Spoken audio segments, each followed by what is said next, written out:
Space sector की एक बहुत बड़ी ताकत है जो मैं देखता हूं वो है ईज ऑफ लिविंग और ईज ऑफ गवर्नेंस।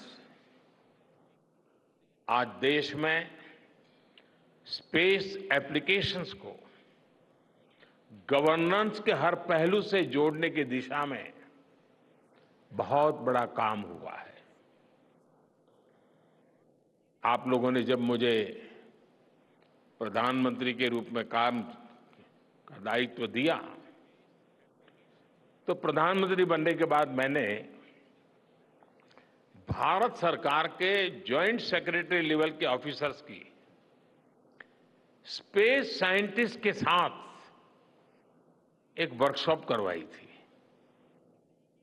और इसका मकसद ये था कि गवर्नेंस में, शासन व्यवस्था में ट्रांसपेरेंसी लाने में स्पेस सेक्टर की ताकत का ज्यादा से ज्यादा इस्तेमाल कैसे करें।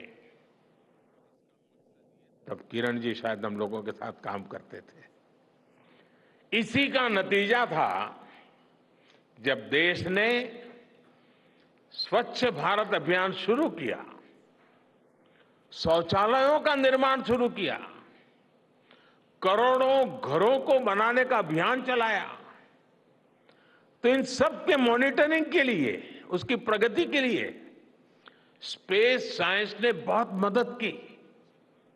आज देश में दूर दराज के इलाके में एजुकेशन, कम्युनिकेशन और हेल्थ सर्विसेज पहुंचाने में स्पेस सेक्टर की बहुत बड़ी भूमिका है।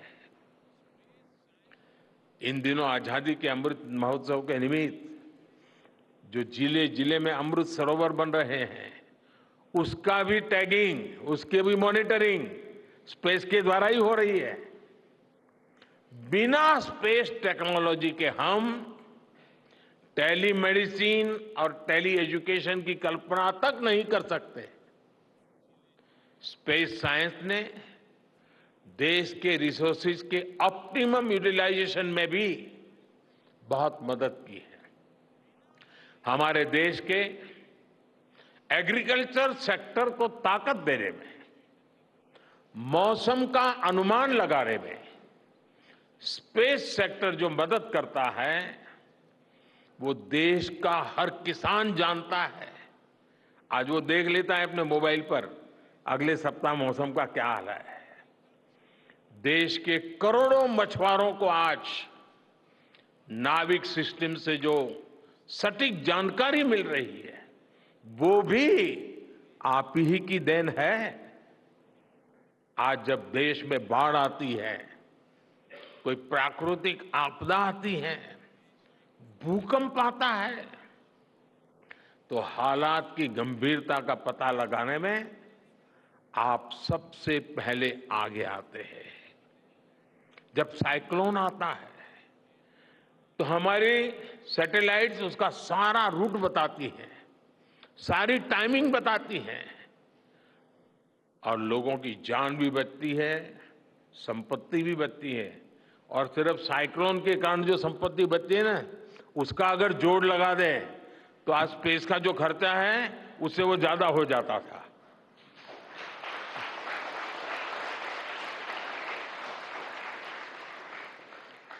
हमारे PM Gatishakti national master plan का आधार भी स्पेस टेक्नोलॉजी ही है और आज दुनिया भारत के इस गतिशक्ति प्लेटफॉर्म का अध्ययन कर रही है कि प्लानिंग और मैनेजमेंट में ये प्लेटफॉर्म कितना उपयोगी हो सकता है। इससे प्रोजेक्ट्स की प्लानिंग, एजुकेशन और मॉनिटरिंग में काफी मदद मिल रही है। समय के साथ बढ़ता हुआ स्पेस एप्लीकेशन का ये दायरा हमारे युवाओं के लिए अपॉर्चुनिटीज भी बढ़ा रहा है, अवसर बढ़ा रहा है। और इसलिए आज मैं एक सुझाव भी देना चाहता हूं और मैं चाहूंगा कि आपके यहां से जो रिटायर्ड लोग हैं वे इसमें काफी मदद कर सकते हैं। अब ये मत बोलिएगा कि इतनी सुबह सुबह मोदी जी यहां आए और कुछ काम भी देकर के जा रहे हैं। साथियों, मैं चाहूंगा कि इसरो केंद्र सरकार के विभिन्न मंत्रालय और राज्य सरकारें मिलकर गवर्नेंस में स्पेस टेक्नोलॉजी पर एक नेशनल हैकाथॉन का आयोजन करें। इस हैकाथॉन में ज्यादा से ज्यादा युवा, ज्यादा से ज्यादा यूनिवर्सिटी, ज्यादा से ज्यादा नौजवान वो शामिल हो, जुड़े। मुझे विश्वास है ये नेशनल हैकाथॉन हमारी गवर्नेंस को और प्रभावी बनाएगा, देशवासियों को मॉडर्न सॉल्यूशंस देगा। और साथियों, आपके अलावा मैं अपनी युवा पीढ़ी को एक और टास्क अलग से देना चाहता हूं। और होमवर्क के दिए बिना बच्चों को काम करने का मजा नहीं आता है। आप सब जानते हैं कि भारत वो देश है जिसने हजारों वर्ष पूर्व ही धरती के बाहर अनंत अंतरिक्ष में देखना शुरू कर दिया था। हमारे यहां सदियों पहले अनुसंधान परंपरा के आर्यभट्ट, ब्रह्मगुप्त, वराहमिहिर और भास्कराचार्य जैसे ऋषि मनीषी हुए थे। जब धरती के आकार को लेकर भ्रम था, तब आर्यभट्ट ने अपने महान ग्रंथ आर्यभट्टीय में धरती के गोलाकार होने के बारे में विस्तार से लिखा था। उन्होंने एक्सिस पर पृथ्वी की रोटेशन और उसकी परिधि की गणना भी लिख दी थी। इसी तरह सूर्य सिद्धांत जैसे ग्रंथों में भी कहा गया है, सर्वत्रैव महिगोले, सर्वत्रैव महिगोले स्वस्थानम उपरि स्थितम मन्यन्ते खेयतो गोलस तस्य क्व ऊर्ध्वं क्व वादः।